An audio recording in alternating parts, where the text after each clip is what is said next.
গণভোটের রায় বাস্তবায়ন সহ বিভিন্ন দাবিতে রাজপথে নেমেছে জামায়াত ইসলামী নেতৃত্বাধীন ১১ দলীয় ঐক্য। রাজধানীতে গণমিছিল ও বিক্ষোভ সমাবেশে নেতারা বলেন, সংখ্যাগরিষ্ঠতার দোহাই দিয়ে জনতার প্রত্যাখ্যানের সুযোগ নেই। পরিবর্তনের ভাষা না বুঝলে এই সরকারের অবস্থা আওয়ামী লীগের চেয়েও খারাপ হবে বলে মন্তব্য করেন তারা। শফিকুল ইসলামের রিপোর্টে বিস্তারিত। জামায়াত ইসলামী নেতৃত্বাধীন ১১ দলীয় ঐক্যের পূর্ব ঘোষিত গণমিছিলের কর্মসূচি। ব্যানার ফেস্টুন হাতে নেতাকর্মীরা জড়ো হতে থাকেন রাজধানীর বিজয়নগর পানির টাঙ্কি মোড়ে।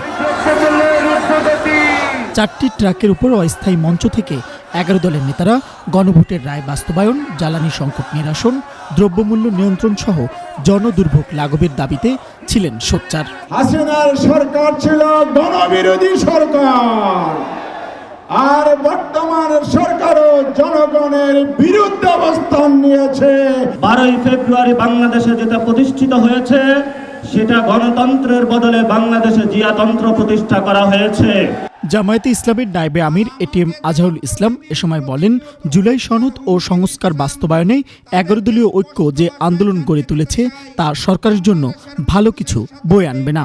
সংসদ চলবে আগামীকাল থেকে, সেখানে ঘোষণা দেন যে আমরা গণরায় বাস্তবায়ন করার জন্য সংবিধান সংস্কার করব, তার জন্য পদক্ষেপ গ্রহণ করবেন।